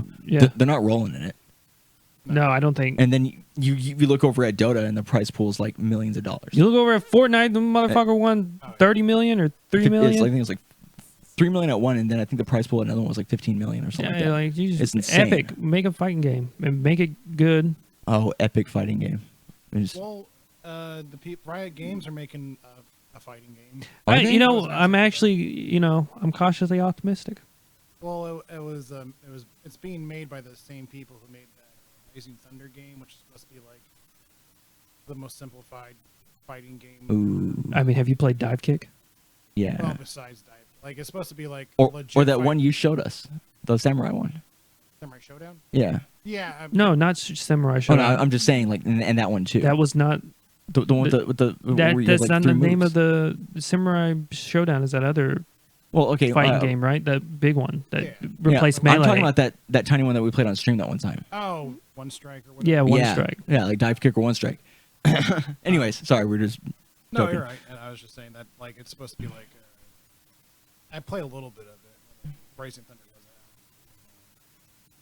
out. It's like you don't have to worry about learning combo inputs. It's more about just like knowing the fundamentals. It's kind of like Samurai Showdown with the same thing. Like Samurai Showdown has some combinations or combo.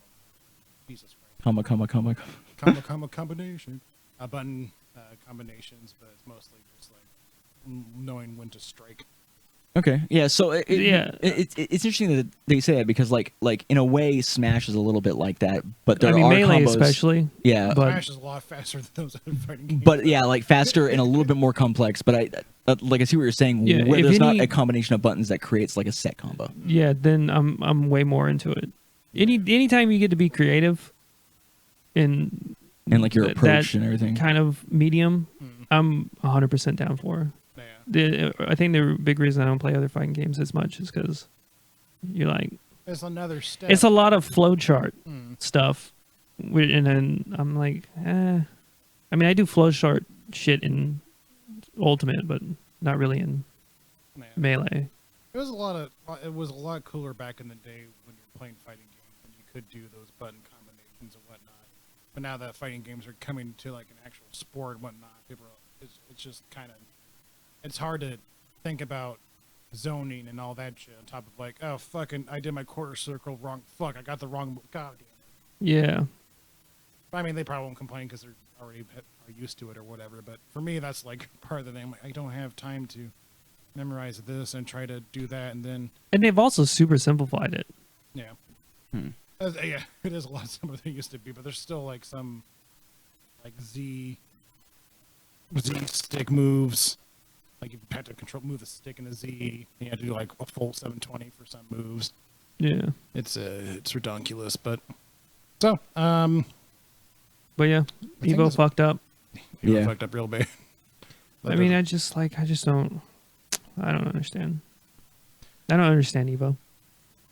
Mm. Get rid of Melee. Literally, like until Ultimate had like I think the highest view count Mm. out of any of the other games. Yeah. Like, I don't know. Fuck them. Fuck him. But yeah, I mean, is there anything else that we want to talk about? I don't I don't think so. Yeah, we've been going for quite a while, hour and Yeah. 45. So yeah, we're gonna go ahead and kick it to our outro. Fiskate, why don't you tell people where can they find you and what are you doing now? This information might have changed a little bit too. Well, don't change anything. I'm just trying out Mixer. It's not a set thing. I'm just trying out Mixer because it seems the pool is smaller. I enjoy that, and I kind of just want to be a little punk rock. I just kind of want to try something else out to see what it's all about. Give an honest shot. I'm also not like streaming all the time anymore or anything. So mostly you can see me at the Fist Cake where I complain about games being ported to Switch and other really hot takes such as that. That's a bad. Very hot takes. I still stand by it. I still am uncomfortable whenever a game is ported to Switch. I don't know what it is. Something in me just hates me. And mostly it, but not, I don't know. But that. Or you could just be happy. Oh, you just tell me to be happy, man. You're the one that's going to tell me just to be happy. Okay. All right. It's true. I haven't been happy in years. I don't know how to do it. It's too real. I'm laughing, but inside I'm dying. Nah, Go ahead. It's okay. But yeah, catch me on there. I'll tweet when I'm going on the mixer, whatnot. Might do one more stream this week for funsies. We shall see. Got to pack up because we're moving to California a week from today. So stay tuned for that. On the 1st. And that's it for me. Where can people find you two? Yeah, you can check us out on YouTube and Twitch, Neanderthal Gaming TV, in both places. We are a lot of the content lately has just been Ultimate and Melee, so we'll still pumping those out on a weekly basis. So head over to YouTube to check those out, and then we're streaming Saturday and Sunday for Melee and Ultimate, and then throughout the week, Matt, you stream on Tuesdays. Yeah, Tuesdays and Fridays. Tuesdays and Fridays, and you're usually playing Hades or Streets of Rogue or something to that effect. And then Matt and I will do like a stream, like usually like Tuesday nights or Wednesday nights or something like that, where we'll play something. And then, yeah, I mean, that's basically it. Our next podcast is going to be in 2 weeks, right? Hopefully. Maybe. Yeah, hopefully. If not, maybe it'll be another 3-week wait. But we appreciate anybody who's watching or listening to the podcast. And once we get into more of a rhythm again in everybody's lives, we'll be a little bit more consistent on a every 2 week basis again. Yeah. But is there anything else that? Oh, let's get into the Content Complete specific information. So if you want to make sure that you catch us when we're going live, you can check us out at Complete Podcast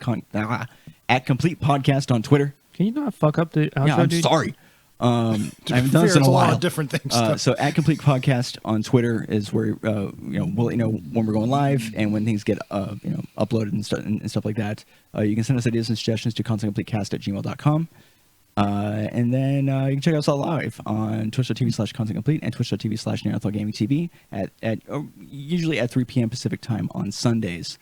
All episodes are available on YouTube, and the audio-only version is available on your favorite podcasting app, and both are released on Mondays. So we stream on Sunday, and then we release on Monday on twitch.tv/NeanderthalGamingTV for the video, and then on your favorite podcasting app. Any last words?